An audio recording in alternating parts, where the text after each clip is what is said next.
For those of you that have followed this channel for a while, you will know that I am not a fan of Volvos. But there's been some changes, it's been a few years, and I thought it's only fair I should take a look again at the newest, latest Volvo trucks. This video is generously sponsored by GP Transco. Now it's been a few years, 4 years really, since I did a video on the 5 reasons I would not buy a Volvo. But things have changed, I've mellowed in my old age. We've got a faithful subscriber that has had really good luck with a Volvo, so I thought I better go down and see the latest, greatest Volvo, because I liked the pictures of it. I think it looks better than the old ones used to. So I read up on the new 2024 VNL860 Volvo, and I liked what I read, and I thought, I'm gonna go check them out. So I called up the closest dealer to me, which is an hour and a half south, and said to him, do you have one of these 2024 latest, greatest Volvos? He said, yes, we do. So Kathy and I packed up the camera equipment, hopped in the car, and drove an hour and a half south to see the 2024 VNL. So we got all the way down there, hour and a half drive south, got to the dealership, and the salesman had lied. They didn't even have one of the new Volvos. But we thought, well, they got a bunch of 2023s. At least while we're here, we'll have a look at them and do a video on these. Now, one of my complaints from the last video was that every time I see a Volvo, it's white. We got down there to this dealership, there were rows and rows of white Volvos. But we did manage to find a couple of blue ones, so we focused on one of those. A really nice fellow from the Volvo dealership came out to see if he could help us. We were looking at one of the blue ones. He went in, got us a set of keys so we could crawl around inside and have a really good look at this truck. Now, one of the first things that really impressed me about the 2023 VNL Volvo, which is what we were looking at, was the bunk. The bunk was beautiful. It was spacious. It had a ton of storage space. But I think the thing that I liked most about it was the bunk setup. The lower bunk could convert to a dining area with a table in the middle, or back down to a bed.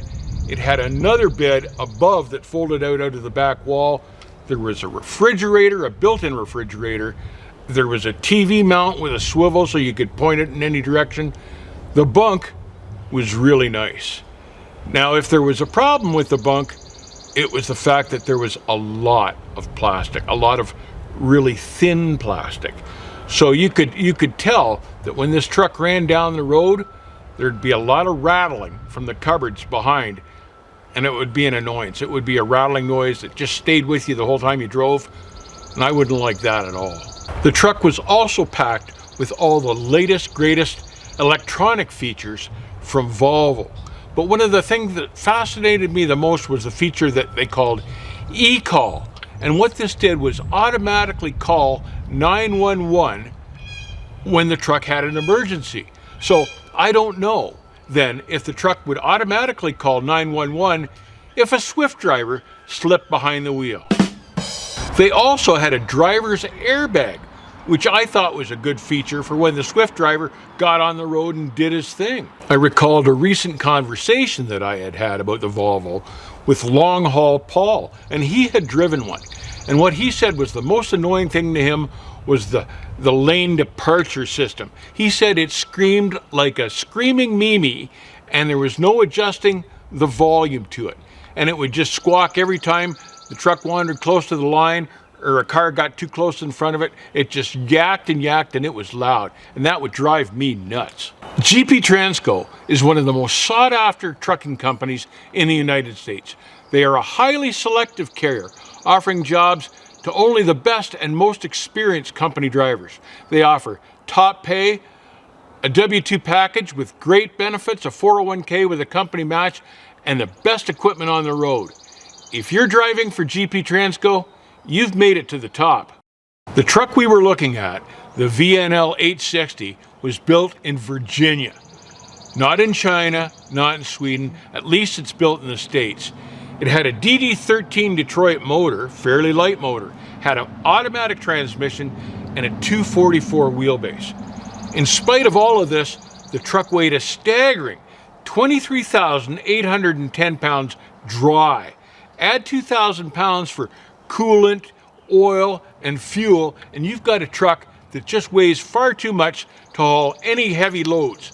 It just couldn't do it. It weighs too much, and that killed it for me. And after all that, after finding out the truck weighed too much to haul anything heavy, they still wanted a staggering $260,000 Canadian for the truck. So truly, what has changed in 4 years, the last time that I looked at the Volvo trucks?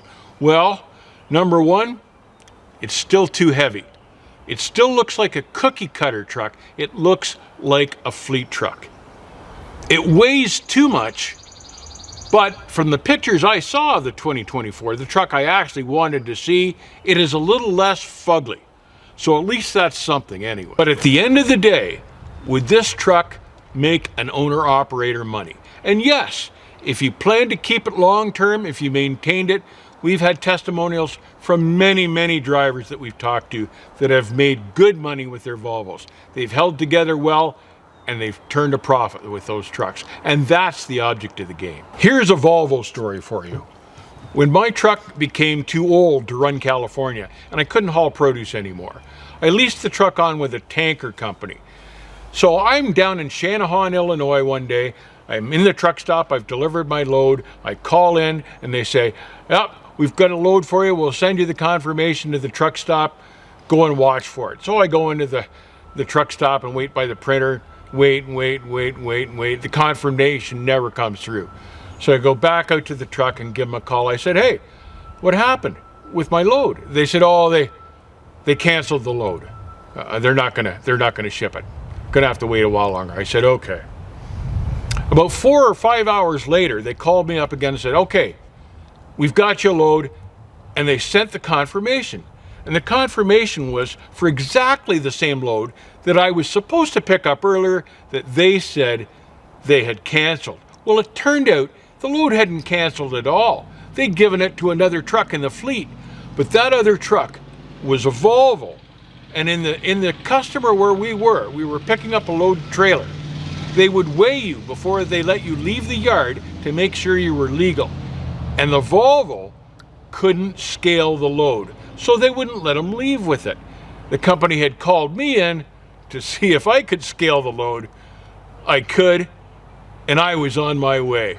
But that shows you how much heavier those Volvos can be than ordinary trucks. Stay safe, keep the rubber side down. If you're buying a new truck, it's important to check all the specs on the truck before you sign on the dotted line. We'll see you on the backhaul. No, at the end of the day, I still wouldn't buy one of the f***ing things.